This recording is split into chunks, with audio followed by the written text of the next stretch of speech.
Hey, Corey. Hey, Dave, how are you doing? Can you hear me all right? Yeah, I can. Okay, I'm not sure what was happening there, but I can see you now, so that's what matters. Cool. Excellent. So you can see me okay and hear me okay? Yeah, I'm just going to turn down volume on here. Is there a volume button on this, or do I have to go into my own preferences?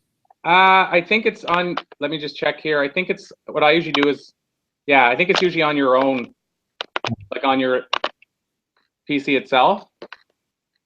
Right. Let me just see here, because I usually, yeah, that's all. Or actually, you could. There's one on here as well. Do you see the? If you look at the icons on the left-hand side, Yeah. and you look at the bottom, the third one up is called Control Room. So it's like a gray box.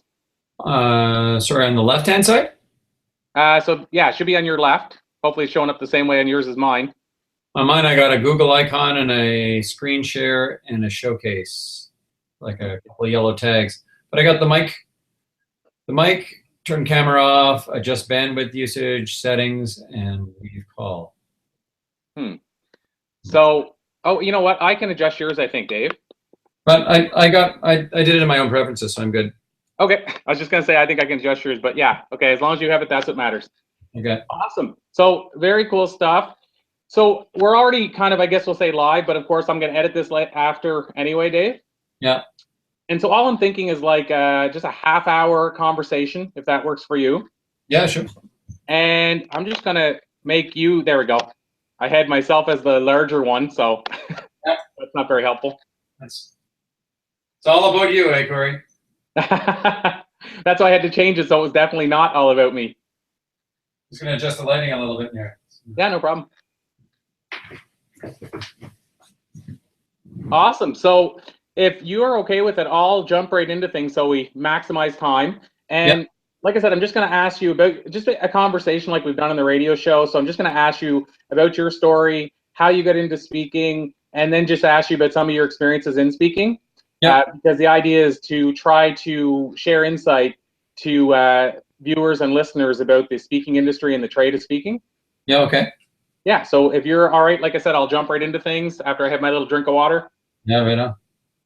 And we'll rock and roll. So first and foremost, everybody, I wanted to welcome you to our webinar today. As you can see, we're not doing the traditional slide PowerPoint type webinar, just a conversation with Dave Carroll.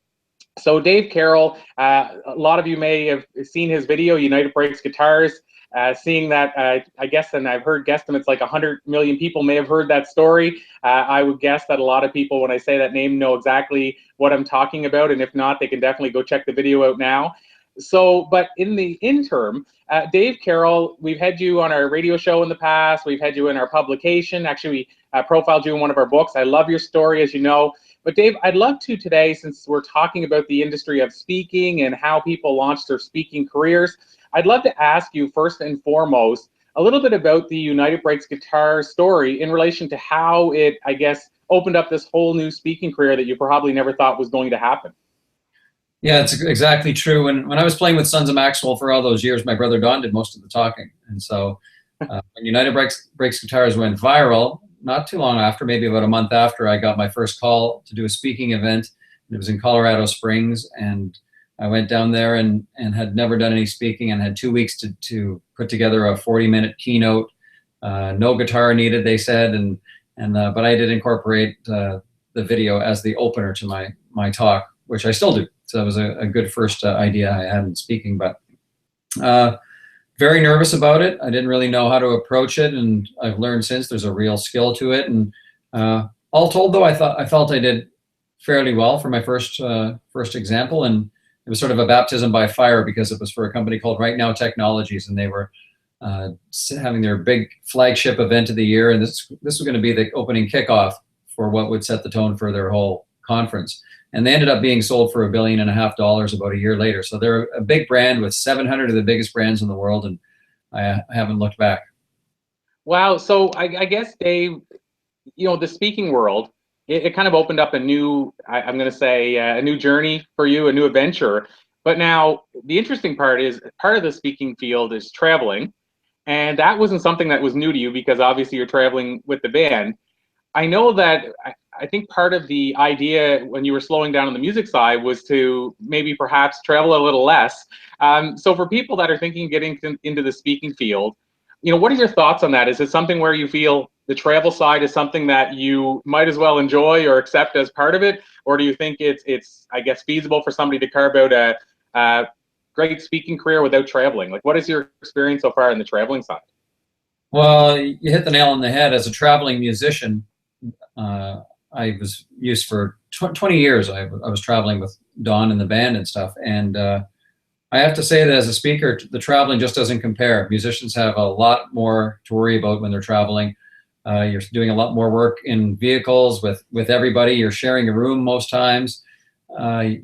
In the music business, just because of the economies of scale and the nature of the music business today, you kind of have to go away a lot more, and you have to stay away longer to make money. You hear about these big rock bands that if they had two rain days in a row, their whole tour could go bankrupt because they don't make money until their last few shows.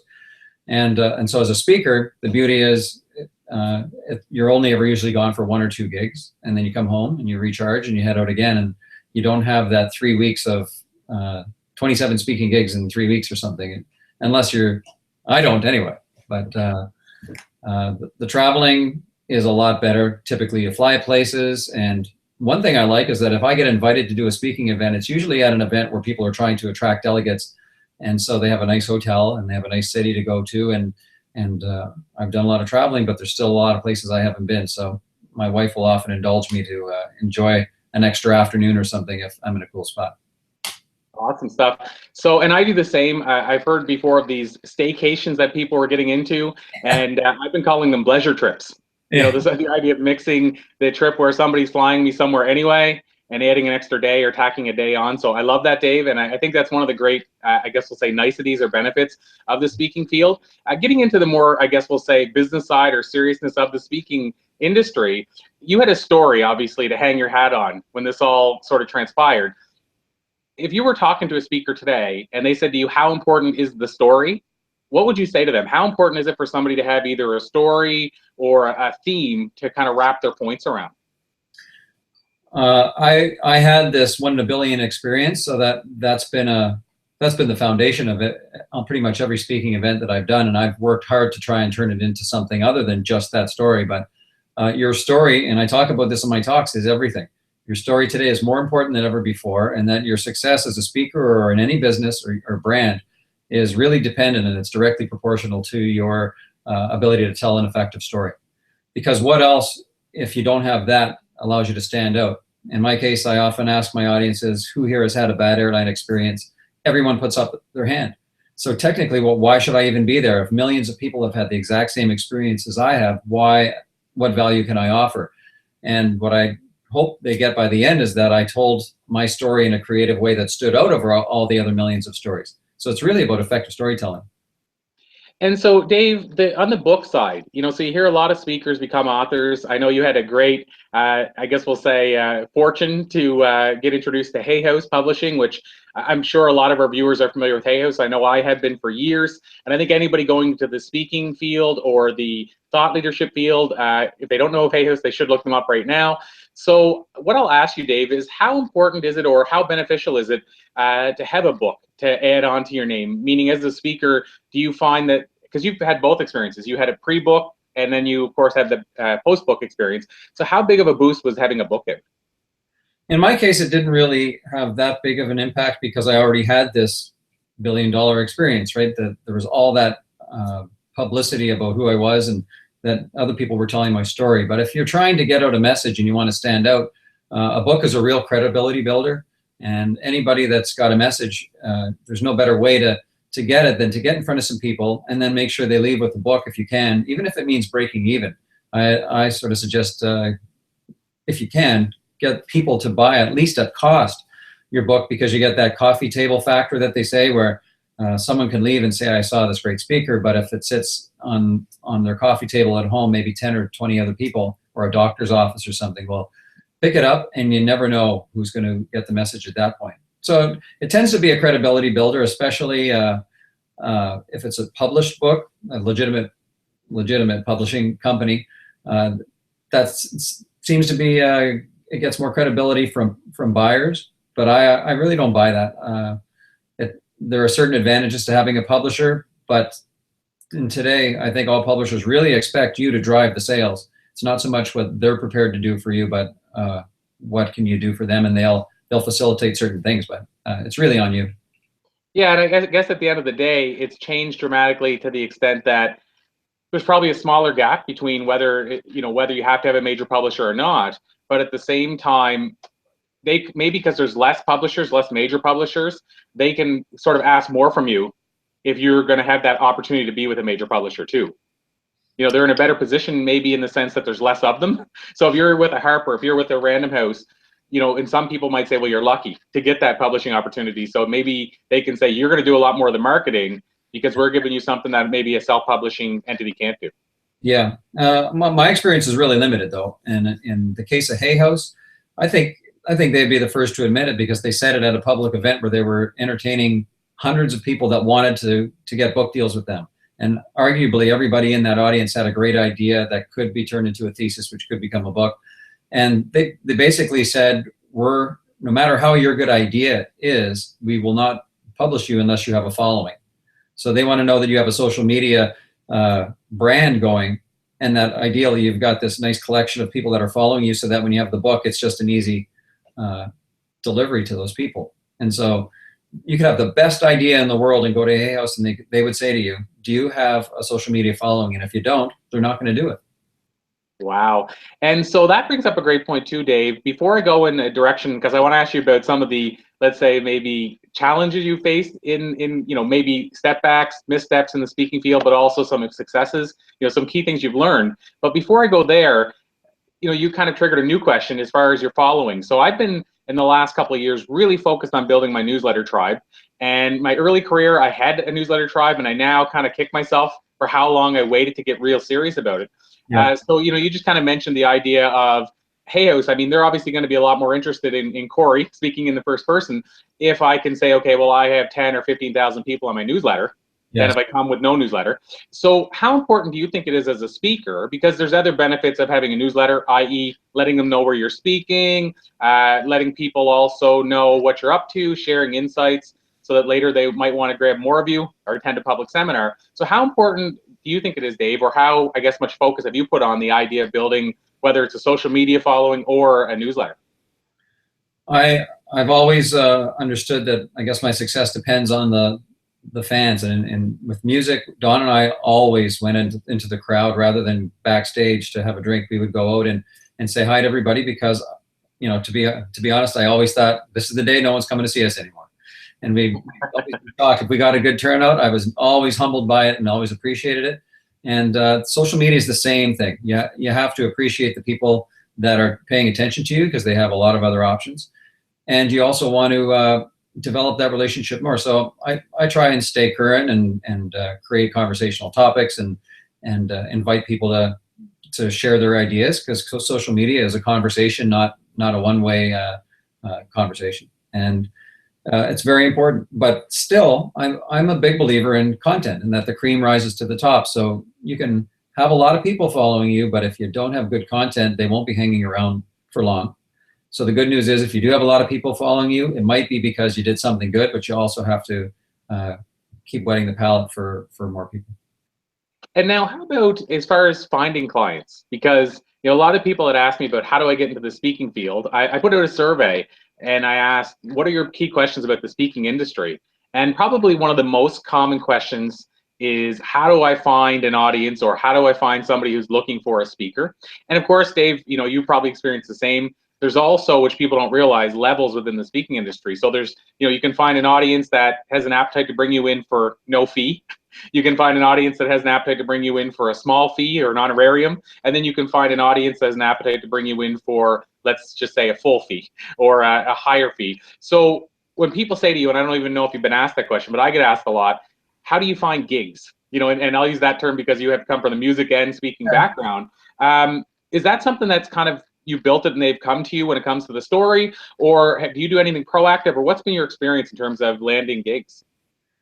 I've been so lucky as a speaker because almost all of my gigs tend to be inbound leads from people that have heard the story. I just did one for PepsiCo was the client, but the person who engaged me was taking an MBA down in the southern states, and his university prof was talking about United Breaks Guitars as this landmark case study. And so he said, I'm going to do this event in Grand Rapids. So he reached out, and that's tends to be the way that it's gone, but I'm always interested in learning from other people, and some good advice I've received by people that have been doing this a long time, or that are hungry and still proactive, is that they would maybe align themselves with other speakers and develop a little network where you refer each other when you're done. So that's always about relationship building. But even if you don't know a speaker that does a similar kind of talk to you, or one that you want to aspire to be, maybe look up their schedule, find out where they've been, and then contact that buyer. And it's a little bit of work, but you contact them and have good collaterals so that you can say, here's my sizzle reel, a 3-minute video that talks about what it is, or here's live footage, here's what I do, and stick on it. And you might find that that's a good way to get noticed as a consideration for the next year's event. Awesome. And so where do you spend most of your time, Dave? Is it association type events? Is it corporate clients? Do you find that you have looked at that, or at least see that, okay, this is where the majority are coming from? It's been pretty cool. It's been all over the place. Sort of totaled it up. In January, I went to Norway, and that's the 25th country I've talked about United Breaks Guitars in.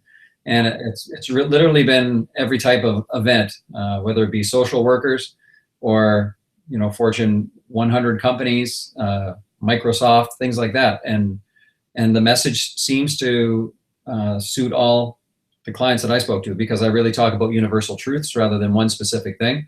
And customers experience and branding and social media and storytelling are my 4 pillars. And those things are important to anybody that has customers or anybody that wants to build a brand. And I argue that you can't just talk about one thing, you got to talk about them all, because there is no division between giving good customer service and caring about your marketing. You have to care about it all.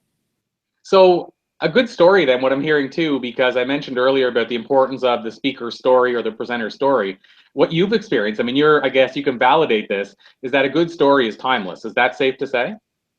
I would agree with that 100%. It's timeless, and it's universal.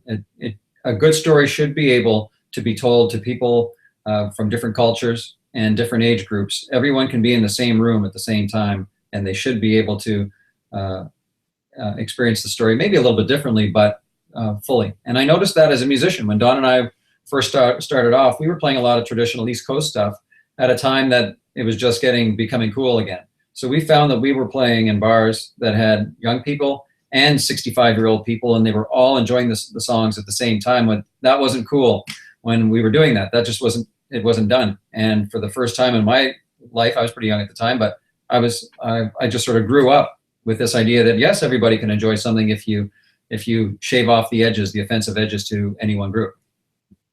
Wow. So, and the other thing too, Dave, I think you probably get asked a lot, and I do want to, before we wind down, I do want to circle back to this, what you've learned along the way, if you will, positive and negative. But I'm sure you get asked this question a lot. I know I've asked you this question before in terms of viral video. So people are hearing this now, and Dave's saying, I've been lucky. A lot of it's come to me from the story. The story's been kind of timeless. I know you and I have talked about the timing of the story when it came out and when it hit, even just in relation to YouTube.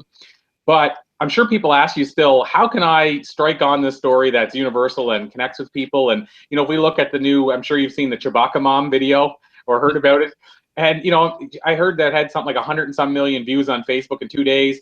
Well, that wouldn't be a timeless story for her to go in if she became a speaker and talk about, obviously, for years. But for the next, probably 4 or 5 months, I'm sure she could get speaking gigs, even if she's never spoken before, because the story is connecting with people because they feel good about how excited she got about the Chewbacca Mom mask. So I guess my question out of that is, you probably get people saying, how can I create this type of story that resonates?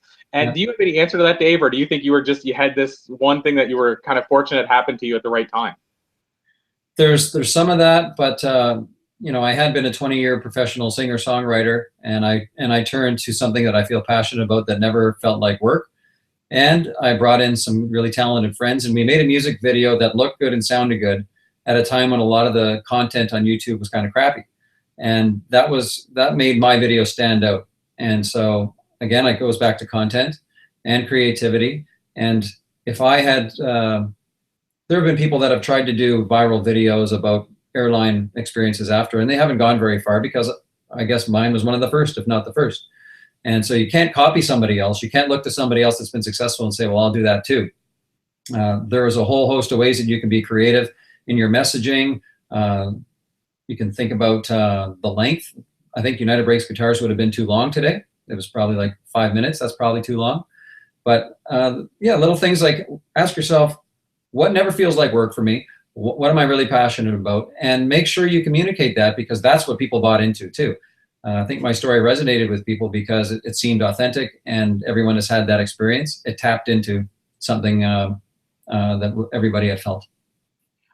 This might be the first time you've ever heard this, Dave, but you know me, I'm not shy to go there. I was just watching the other day. This is a weird, random, you made this connection for me 2 seconds ago, so bear with me, but I was watching wrestling the other day. It came on the TV, and I watched Stone Cold Steve Austin. They had this documentary on how they had so much success in wrestling because Stone Cold Steve Austin was able to beat up on the boss, Vince McMahon, in wrestling. And so for people that don't know wrestling, the short version is Steve Austin. They probably know that name. Stone Cold was one of the biggest around, and Mr. McMahon owns the business. So here's his boss, and he's beating up on his boss, you know, kind of getting to give literally the middle finger, because that was Austin's character, to the boss. And you know, maybe there's a universal aspect of, and I don't mean it in the way of giving the middle finger to the airlines, but I mean, you know, people having a similar experience to you and not being able to do anything about it, or not having any kind of recourse, whereas you were able to, you gave them opportunity, to help out and come clean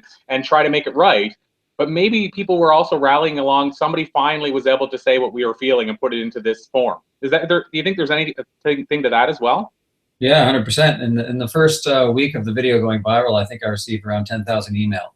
And first thing I noticed is that people said, you know, I've had the same experience, and that it was very relatable, because they would now start telling me, it was a conversation starter to tell me their own bad customer service experience.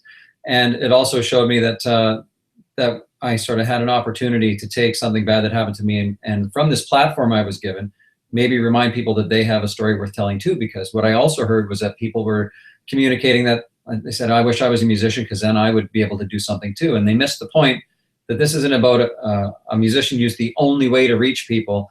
A person with a bad experience told an effective story and reached a lot of people. And so I just try to remind people, yes, you all have a story, and yes, you can make huge differences in the world with your story. So Dave, I mentioned I wanted to come back to the idea of I'm going to say good experiences, bad experiences, or things you've learned in terms of positive versus negative. So would you say, and you mentioned that, you know, even that first talk and the learning you had from it. So are there maybe 2 or 3 things you've learned about the speaking industry since you started it, in terms of things you now don't do because you said, okay, that was a kind of a little misstep? Or are there any things you learned that you would kind of say to other speakers, don't follow down this manhole because I fell down it? Well, when I did that very first speaking event, I was really nervous about it, and I calmed myself down immensely when I went back to my room, because the person who hired me realized that I had never really done it before, and I said that I did it all the time. And so here I was 6 hours before my presentation, and I'm still learning it, because I was just seeing the presentation for my father-in-law for the very first time that night. And I just said, I'm here to tell my story. No one else in the world can tell this story. And that was a huge relief for me when I realized, just be authentic. Don't try and be somebody else because you saw them successful. If that's not your nature, don't be a maniac on stage. Just tell the story as it happened. And that made a huge difference. So being authentic is probably the most important thing you can do. But on the missteps, I've been really lucky. I had pretty much every gig I've done has been well received, but I did have one bad experience in Barcelona when I flew over, and I ended up having a really bad cold. So I had the sweats and I wasn't feeling great.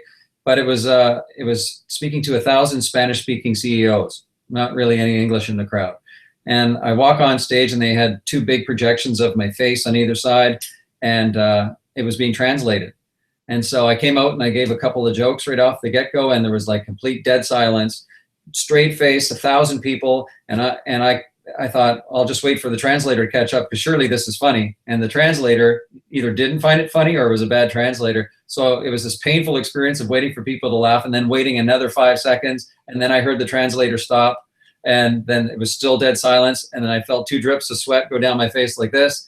And I thought, at least they won't see that. And I looked, and there was a delay on the projection, and I watched myself sweating and on the screens in front of the audience. And I said, maybe no more jokes today. And I went straight for the content. So the lesson there is know your audience. And if for the cultural differences, you might have to dumb down your jokes or tailor them in a way that you know that they understand, because that it doesn't work in every culture. Love it. And, I mean, in the music business and the stand-up comedy business, where I spent a lot of time before getting into speaking, we call it a hell gig. And so just so you know, because I don't know if you would have ever experienced this, because I haven't in now literally thousands of talks. I've never experienced this until last week in Saskatoon. I did my first talk in the pitch dark. The power went out. The city put the power out in the local Coliseum, so the TCU Center. And so we had no power for 3/4 of my talk, and 100% of the speakers talked before me. So that was a first, because we had no power for the vocals, no power for anything. It was just pitch dark. I took a picture and put it up on Facebook today. But the lesson I learned is about you can never over prepare, because what I did was I had my PowerPoint on the laptop, I had it on USB, but I also had emailed it to myself. So because I was able to get Wi-Fi, what I was able to do is receive my presentation, open it up on my phone, and I had it as kind of my reference if I wanted to at least keep myself on track. Right. So it was my third one, but it was the phone, a cell phone, that actually saved me. I mean, I could have done the talk without it, but obviously, I keep the better time if I have a planned PowerPoint that I'm going to use with a lot of visuals. So. Right. But yeah, that was the first. I don't know if you've ever experienced the entire power grid going out, but that was new to me. No, and how big was the crowd? About 200. Yeah, so were they able to see your slides or anything? No, nothing. Oh, it was just for you as a reference. Yeah. They couldn't even see me. It was pitch dark everywhere. The only thing I had going for me is they had 2 spotlights, because they had 2 lights that were working in the entire basement. We were in the basement of the Coliseum. Right. They had 2 lights that were working, and I was able to stand in the spotlight. But when the lights finally came on near the end of my talk, I asked some people afterwards, could you see me? And they said, just kind of a shadow of me. So nobody could see anyone. You could have actually relaxed and just laid down on the ground and give it, and no one would know the difference, right? Yeah, you know what? I thought about, they had a little lamp on the desk that the other guy used, but I'm not a stand behind a podium guy. So yeah. I actually thought about carrying that around with me. So I'd have like this light going across the room, but then I just said, you know what? I'll use the spotlight. But you know what? I have to say, on the evaluation forum, some people said it was one of the better presentations they've been to, not specifically because it was me speaking, but because they were able to focus on the speaker rather than the technology. Yeah. So that was an interesting thing to hear.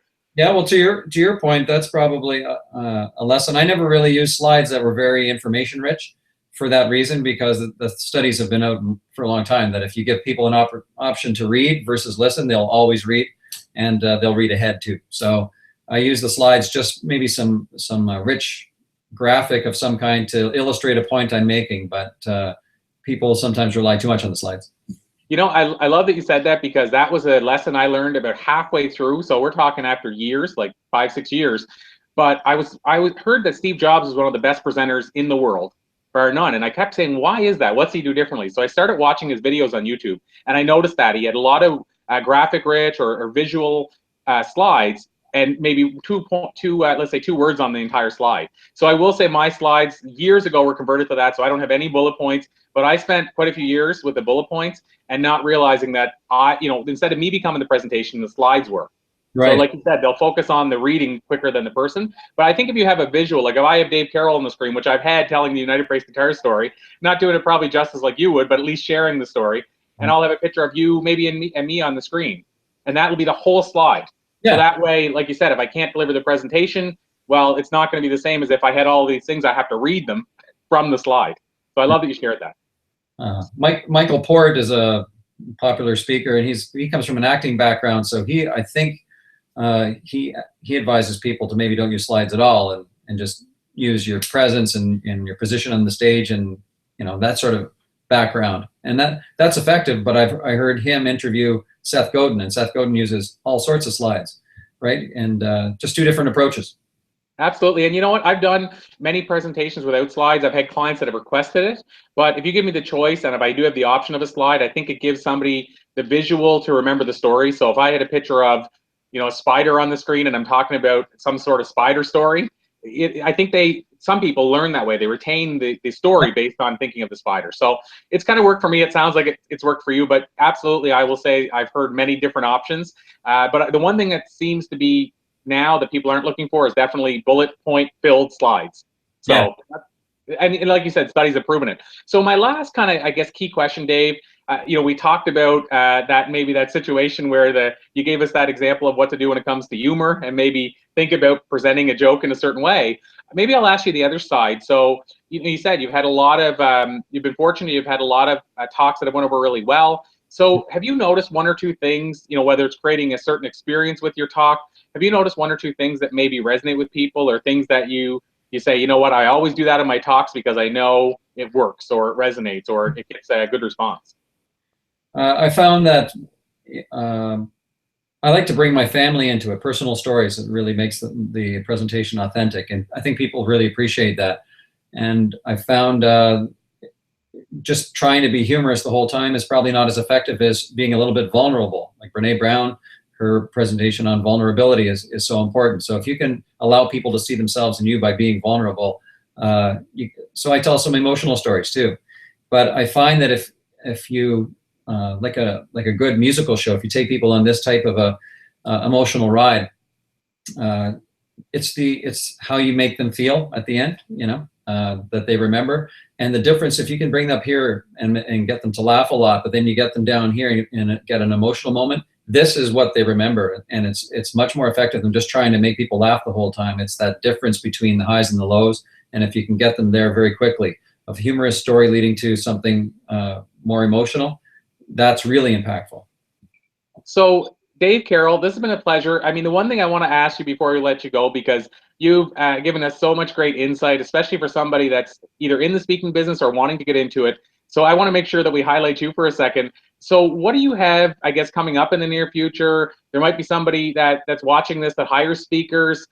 So how can they connect with you? So I guess my two-part question is, what do you have coming up in the near future, and how can people connect with you to either learn more or reach out to you and connect deeper? Yeah, thanks, Corey. I do a lot of stuff online. So davecarrollmusic.com is my website. That's where you can reach me. And in terms of upcoming stuff, I've been really enjoying doing musical things. So a company or an organization might ask me to write a song or do a music video that brings out the essence of who they are. And if they really are, if their story is really congruent and they really are a company with integrity, I'm happy to do that sort of thing. So I've been doing some of that work and got some more coming up. But I'm really excited about the next sort of evolution of my story, and I'm getting into something I call compassionate design. And it's this idea that today, if your story is so important, it has to be congruent at all times. And the only way to make sure that you're never caught off guard is to actually be the type of company that you say you are, rather than delegating caring to somebody below you and making it a retrofit to your business. And so this whole idea of compassionate design is directed at companies and organizations that want to alleviate the suffering of other people and make a change in the world from the bottom, at the core, at the DNA level of your business, so that it self-replicates and it takes off. And my argument and the research I'm doing shows that there are companies that are just getting started now with basing themselves in this model, and existing companies that have been doing it that are making more profit than they would have otherwise. So it's the right and only decision to make. And so, Dave, I guess, to finish that off, will we see the United Breaks Guitar story evolve so that becomes kind of the beginning of that talk? If I don't even know if you're looking at bringing that into a talk, the compassionate side of things. So will that, will you still lead in with the United Breaks Guitar story? Because I'm sure everybody, it's like that song, that hit song that everybody says, but I still want to hear that. Will you have like a mini version of that to lead into it, so they feel they're still getting a piece of that, or will that be a separate talk? Well, in my case, other people are using it as a case study, and I'll use it as my own case study, and how I got into speaking, and how this United Breaks Guitars to me is not a confrontational story. It's a story of compassionate design, and how not getting angry and vengeful and using that kind of a tone made the difference. It was because I used a humorous and more caring approach and careful approach. And so the next evolution, definitely takes off from that and says, where do you go from here? Because I finish now with the idea that we are all connected. Everybody's connected with one another. And if that means we're all connected, just as you care about your little tribe and your little village, you can care about everyone across the world now because social media allows you to experience the connectedness that I believe we already have, and that's the basis for a lot of good news. Awesome. Well, one of my talks is called The Invisible Impact. And so it talks about, of course, the ripple that we can all have, whether small or large. So I think, I'm sure there's some times where we're walking similar paths, and I think that means we're both on the right track, or I hope it does. So we got to take the show on the road, Corey. I know. Absolutely. So Dave Carroll, like I said, this has been an absolute pleasure as always. We keep waving the United Breaks Guitars and Dave Carroll flag, so we'll continue to do so. But thank you so much for spending some time with us today. And of course, I'll call it a to be continue, because I don't think the story is ever done. Yeah. Thanks, Corey. Take care. Awesome. Thanks, Dave. We'll talk to you soon. Bye-bye. See you later.